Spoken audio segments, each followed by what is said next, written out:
Magandang araw mga banateros at ito na nga pag-usapan na po natin ng malupitan itong ginawang ewan ko kung pamamahiya ba o talagang sadyang yung mga taga DOJ ay wala hong kaalaman sa ginawa ng kanilang dating amo. Naku po, hindi ko kasi mga kababayan, ginisa at talaga nga namang nilaglag sa kumunoy itong mga taga DOJ. Akala nila uubra sila kay Marcoleta. Alam mo, nung pinapanood ko to, sabi ko, naku po, eto mga taga DOJ talagang masasabi mong political lang. Ibig sabihin no, para bagang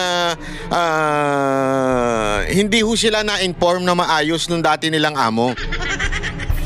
Hindi ko naman sila masisi kasi siyempre hindi naman sila magde-decide kung ano yung magiging tahakin ng DOJ, di ba? Siyempre, USEC lang naman sila. Although sila yung pangalawa doon sa secretary, gayunpaman yung secretary po ang ang talagang magbibigay direksyon kung saan maglilin at kung sino yung mga i-prosecute, di ba? Ang problema, grabe yung sablay sobra ho yung kanilang dating bossing na si Remulla. So ngayon, sila ang nagigisa. Yan ang mahirap, di ba? Yan ang mahirap pagka ang mga nasa loob ng gobyerno ay mga politiko, yung mga appointee lang, tapos biglang iiwan sila sa ere. Iniwan sila sa ere. Ang daming pinagbibitawang mga hindi magagandang pamantayan o mga hindi magagandang ginawa na sablay, tapos biglang aalis doon. Di ano mangyayari sa inyo? Diba? Kawawa kayo, di ba? Yun ang mangyayari, kawawa kayo at talaga nga namang hindi nyo mabibigyan ng karampatang kadahilanan o karampatang masasabi nating justification yung mga ginawa ng bossing ninyo. Naku po. Ano ba yung sinasabi mo, Banat Bay? Ang dami mo sat-sat. Hindi kasi alam mo, nung kanina pinanonood ko to, sabi ko patay kang bata ka. Si Marcoleta na, alam niyo yung sa basketball, yung laro sa basketball, yung NBA, di ba? Jordan is on fire! Mga ganun-ganun. Si Marcoleta yun kanina si Marcoleta, he is on fire at talagang, alam mo, sabi ko nga, si Marcoleta ba dating judge to? Kasi pwede siyang judge yung seryoso na hindi kasi ako, nakaharap na nga tayo sa hukom, di ba?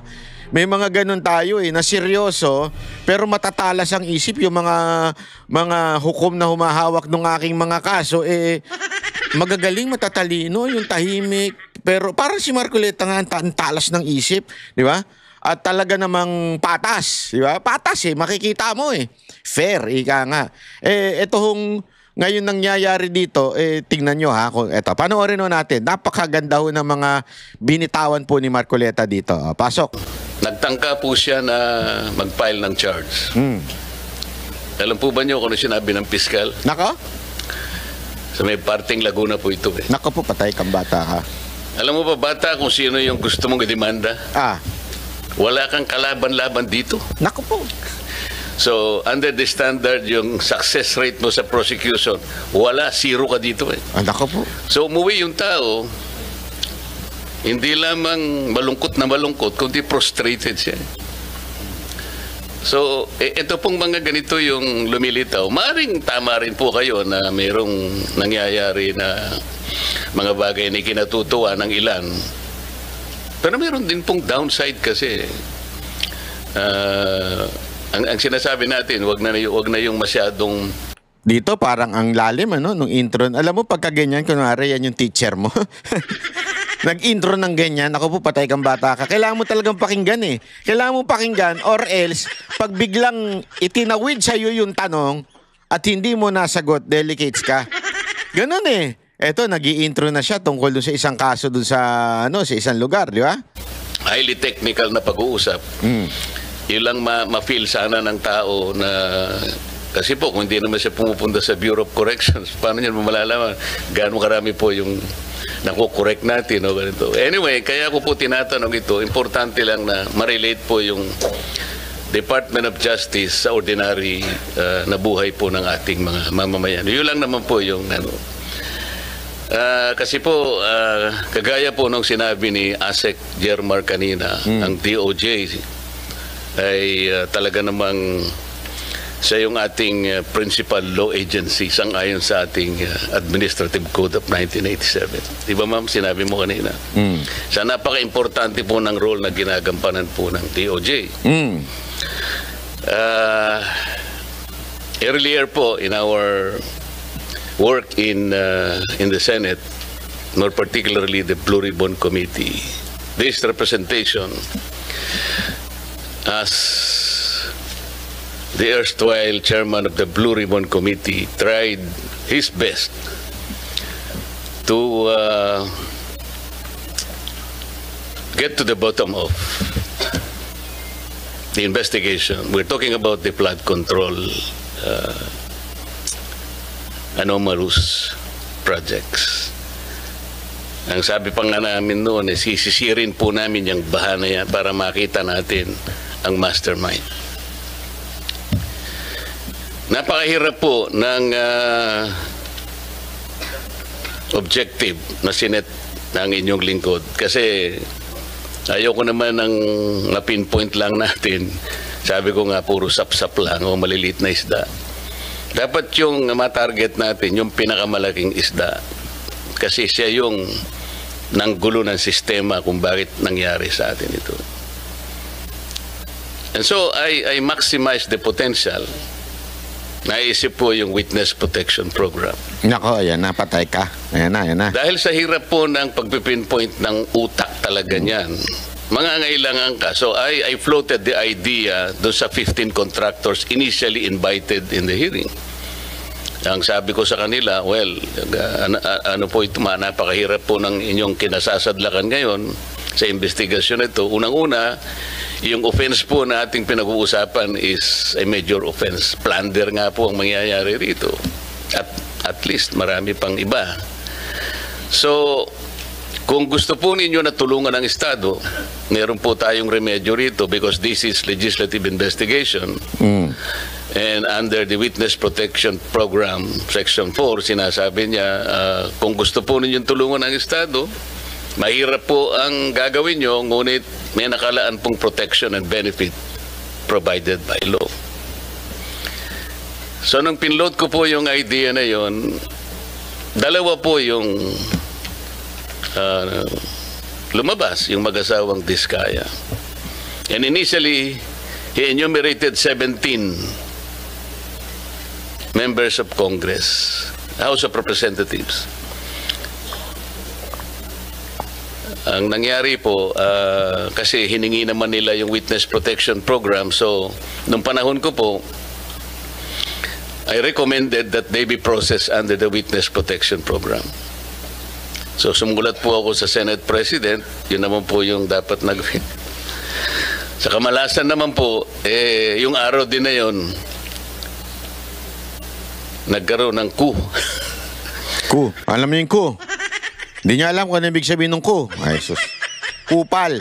Oh, nagkaroon ng kupal. Napalitan tuloy si Chis Escudero. Nakikita ninyo yung timing kasi nagsalita si Diskaya na si Zaldico at saka si Romualdez ang pinatutunguhan ng pera. Agad-agad pinalitan na si Chis Escudero. O may kupal, di ba? Yun ang totoo. Gago! Yun ang totoo, may kupal. May kupal ho dito sa pangyayari na ito kasi pinalitan ho kagad si Chis Escudero noon, di ba? Tapos pati ngayon, nadali. Actually, ang talagang target doon si Marcoleta, pero ano na lang nadali siyempre para matanggal sa Blue Ribbon Chair to si Marcoleta, kailangan tanggalin yung nagbigay sa kanya, yung nag-appoint, which is alam naman natin, si Chis Escudero sa Senate President. O, ayan, natanggal tuloy. Pero anong direksyon na nila nun? Ano yung pinaka-direksyon na? Naturo na yung mastermind. Ngayon, humihingi na ng Witness Protection Program si Marcoleta sa DOJ. Para maibigay at masabi na sino ba talaga lahat? May kaalaman ka ba? Sino ba talaga ang mastermind? Ano yung kaalaman mo pa? Siyempre, para ikaw magsasalita ka. Napakahirap magsalita ng ganyan. Mantakin mo, babanggain mo yun. Napakabigat. Literally, physically, and siyempre, sa lahat ng bagay, sa lahat ng aspekto, makapangyarihan yung nakaupo na yan eh, di ba? So, kailangan mo talaga ng proteksyon. Biglang, eto ang sumunod na pangyayari. So napalitan po ang Senate President, yung naging Senate President, ayaw niya na po. Ayaw niyang ituloy. At dahil nga po, merong sinabi yung former Secretary of Justice, we cannot process them until and unless they return yung kanilang mga ninakaw, blah, blah, blah. So the new Senate President, pinangatawanan niya yun. Oo nga naman, sabi niya, the Secretary of Justice, sabi niya, yeah, that's a good policy. Kailangan mag-restitute muna sila before they can covered by the WPP. Paano po? How can we begin to even pretend that we know what to do and to help the state prosecute? Kung sasabihin na kahit nawala po sa batas, ipipilit halimbawa ng inyong dating secretary na kailangan mag-restitute muna.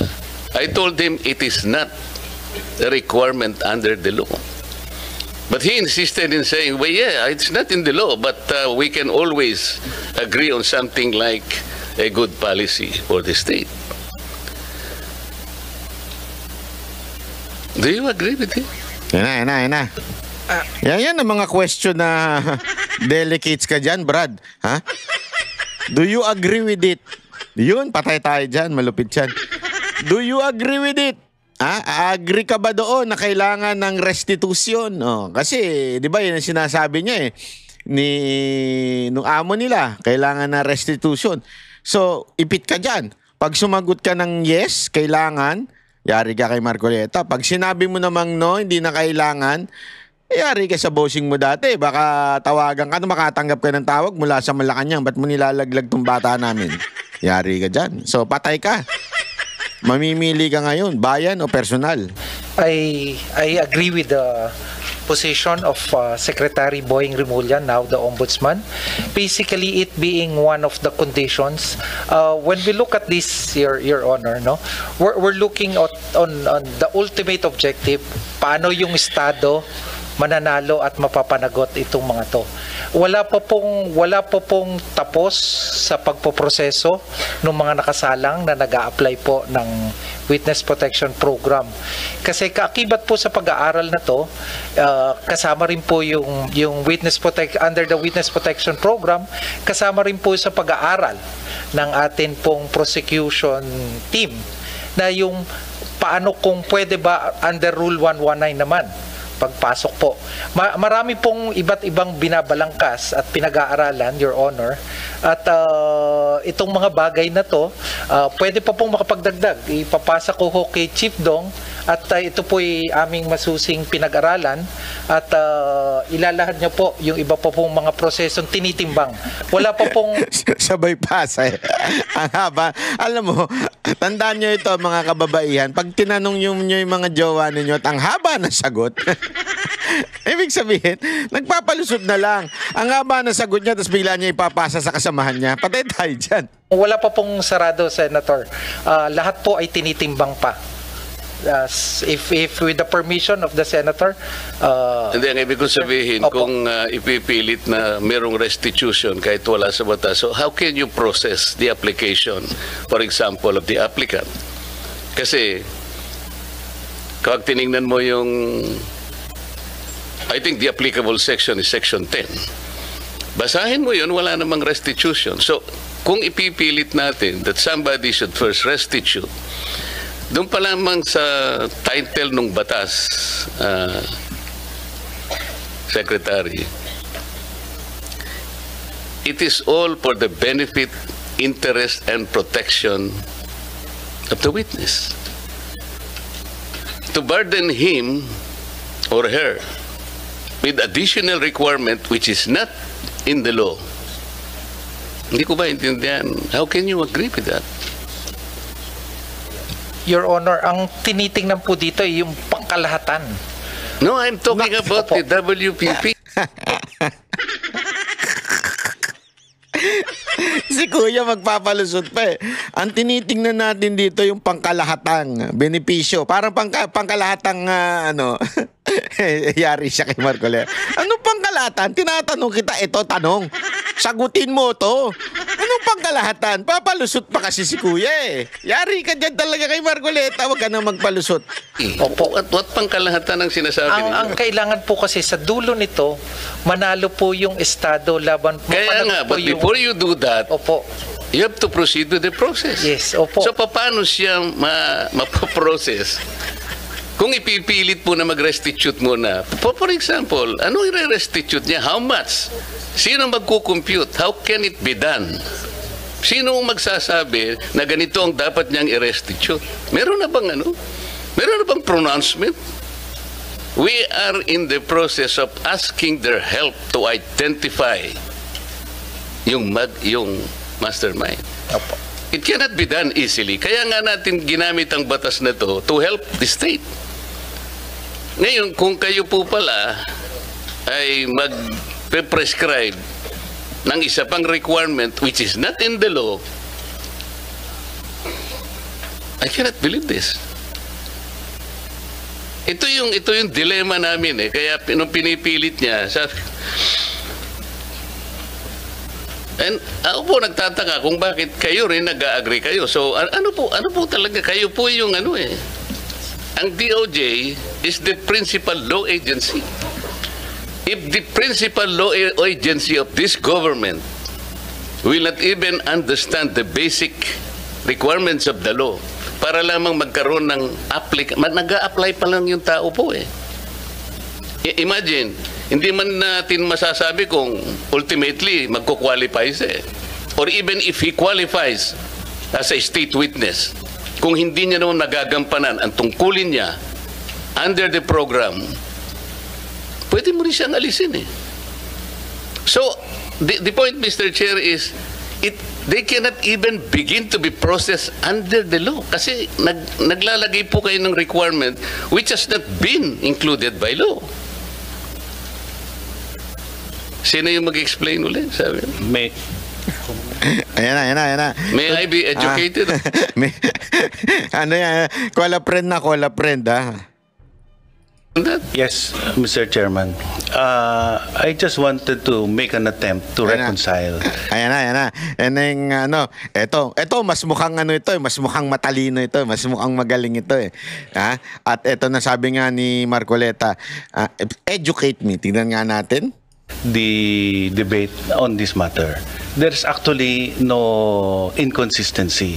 First, it is correct that under Section 10, the law provides for the qualifications for a person to be qualified as a state witness.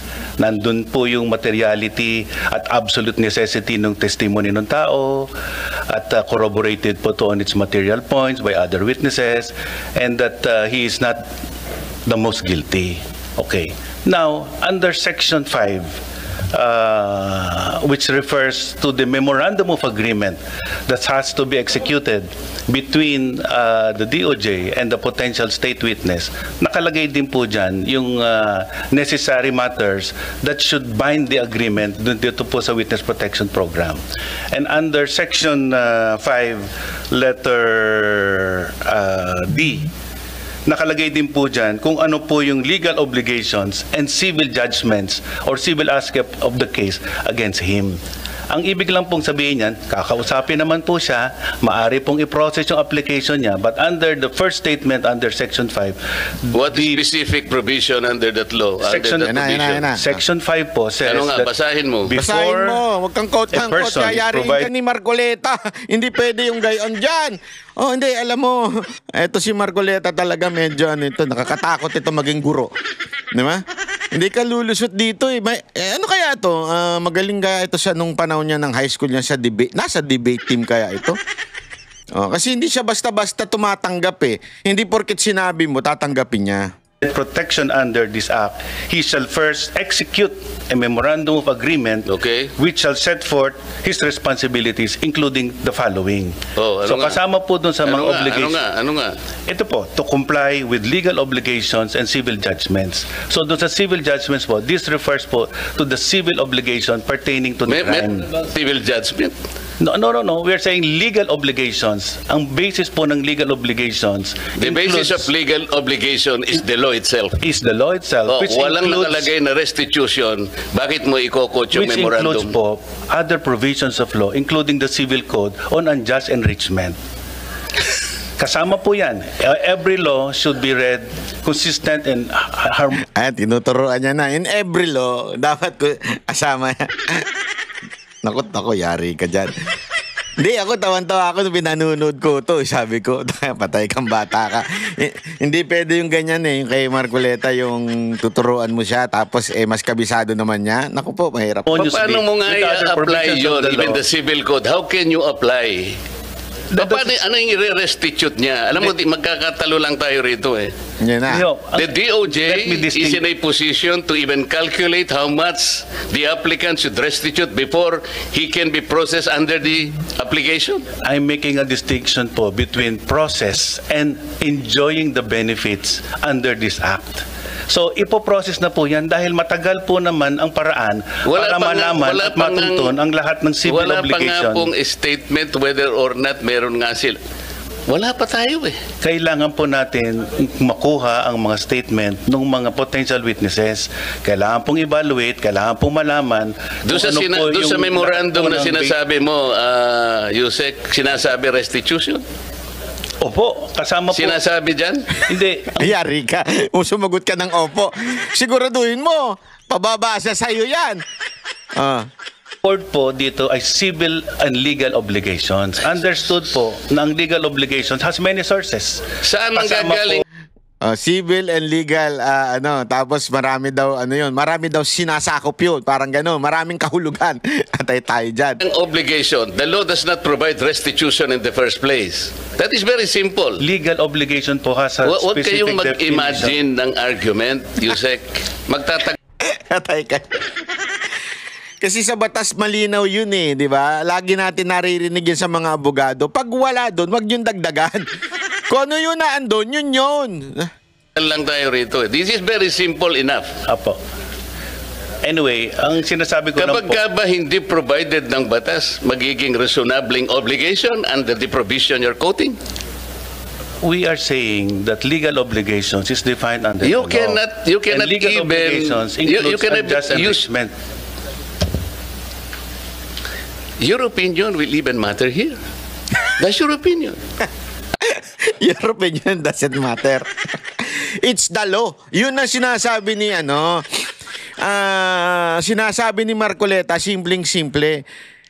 The law should interpret by itself. Hindi pa pwedeng magbigay ka ng sarili mong opinion tungkol doon. 'Di ba? Pag sinabi ng batas, eto, wag mong dagdagan, wag mong bigyan ng interpretasyon na iba. Kung ano yung nasusulat, yun. Patay ka dyan. Yari. Pinag-uusapan natin is the requisite of law. Thus, the maxim expressio unius Nako, est exclusio Latin ka na, yari ka. Mamaya mag-Espanyol na, mamaya mag-Japanese na. Gago! alterius ring a bell to you? Alam po natin yun. Ang O anong sinasabi ibig ko po, sabihin nun? Ang Ayoko to. Alam mo, ito, payo ko lang sa mga a-attend dyan sa Senate. Pag na kayo makipagtalo kay Marcoleta, yari kayo kasi. Yari talaga kayo eh. Tinanong siya tungkol dun sa isparakatum paketim patum. Tapos sabi niya, sabi, alam ko po yan. Ano ibig sabihin nun? Yari ka ngayon. Naispakatum-katum ka. Naku po, sir. Wag ganun. what is expressed excluded is not included. Yeah. Oh, You are tama, magaling. Ibig sabihin, kung ano yung wala. Di ba? Ganun lang kasimple yun. Eh. Pag wala, wag nang dagdagan. Including an opinion which was not expressly enumerated under Section 10 of the law. Hindi. We submit, Your Honor, that a witness can be processed under this program, but he cannot receive any of the benefits as stated in Section 5 unless the matter referring to legal obligations is reduced into writing in a memorandum. So, Yan Mr. po ang Chair, posisyon namin. the opinion of the USEC is trying to supplant the very clear and categorical provision of law. We submit, Your Honor, with just reading the text of Section 5.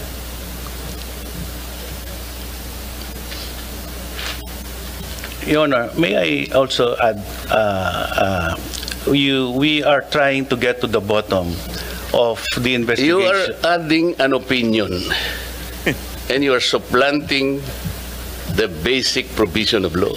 You cannot do that. And sabi pa nga natin, the spring cannot rise higher than its source. Naku, patay ka na naman. Tama? Opo. Paano? Pati opinion mo, gagamitin natin. Sana wag ganun para hindi na tayo magtagal. Paano nyo mapoprocess ngayon ito, Sec. Vida? Kung ipipilit nyo halimbawa, tingnan nyo hanggang ngayon, what is the status of the application, for example, of the Discayas? I am not defending them. Kaya ko lang po pinipilit ito because kagaya ng sinabi ko, gusto nating ma-identify yung mastermind. Kung ayaw ninyong i-identify yung mastermind, that's a different matter altogether. So, kahit na wag nyo na siyang i-process, okay lang.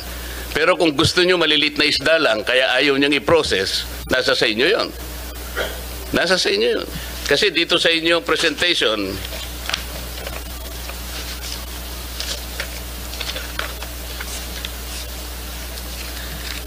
yung Office ng Secretary, yung law enforcement program ninyo, yung percentage of successful prosecution, meaning conviction vis-a-vis acquittal, is 90.14%.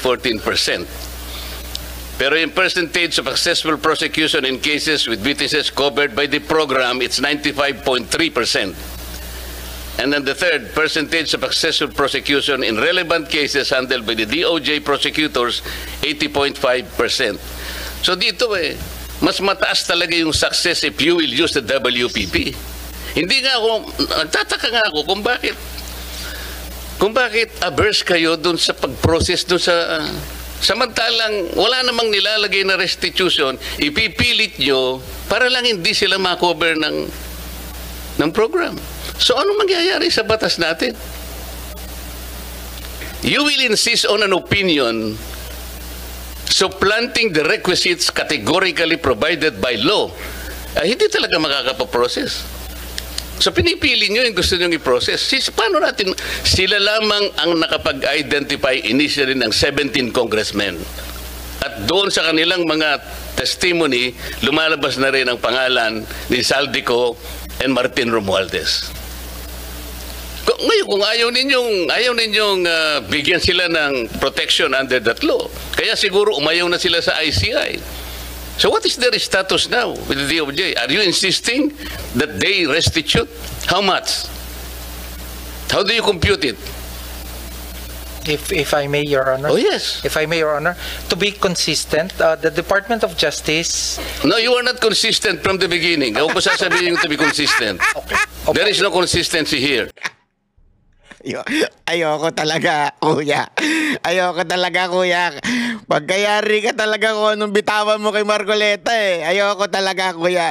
Ito yung ano talaga. Pag ako, siguro pag ako abogado, tapos malalaman ko ang abogado nung kalaban ko si Marcoleta, uwi na lang ako, iyak na lang ako siguro, no? Iyak na lang ako, sabihin ko, wag na pwede. Pag-resign na lang ako, abogado, magpa-disbar na lang ako. Kung hindi naman makasama ako.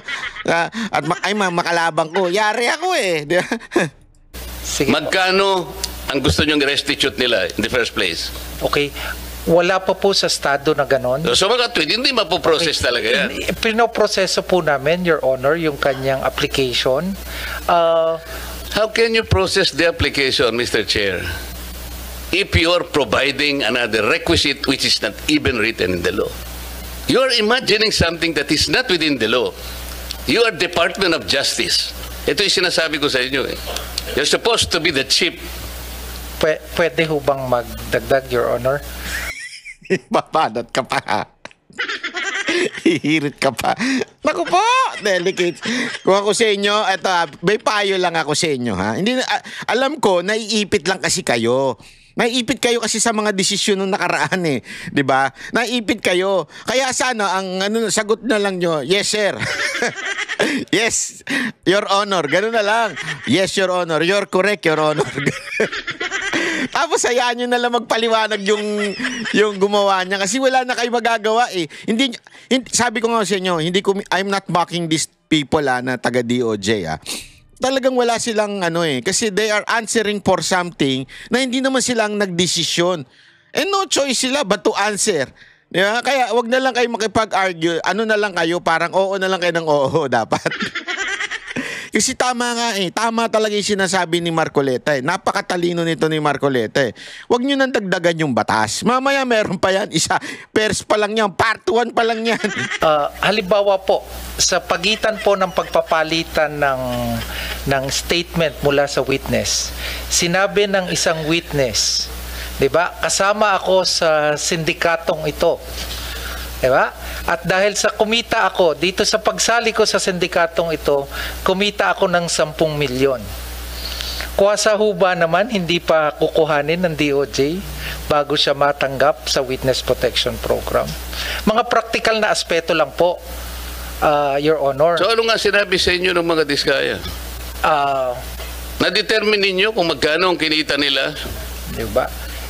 Kaya po, Your Honor... Nakuha nyo na ba? Did they admit to you na sila ay nangulimbat ng ganito karaming pera?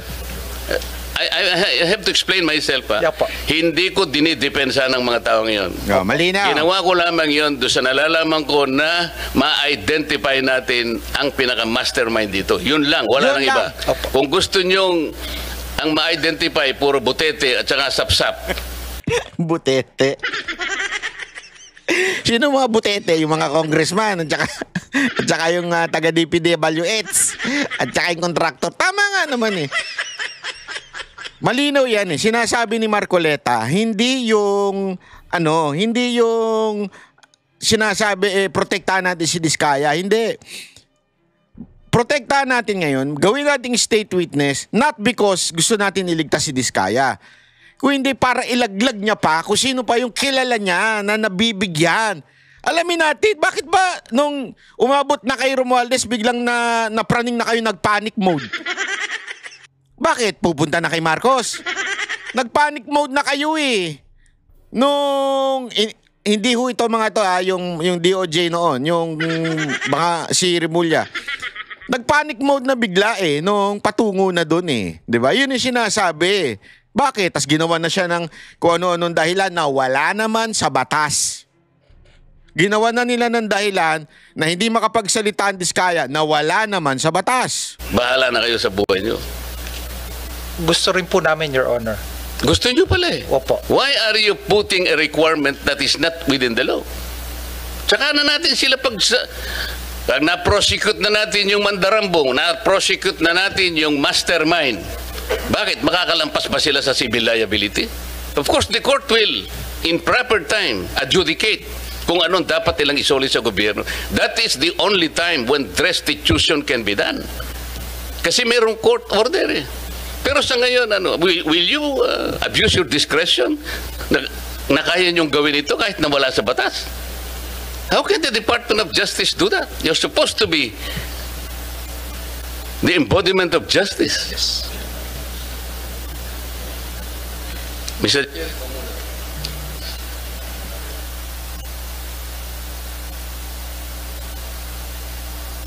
Thank you,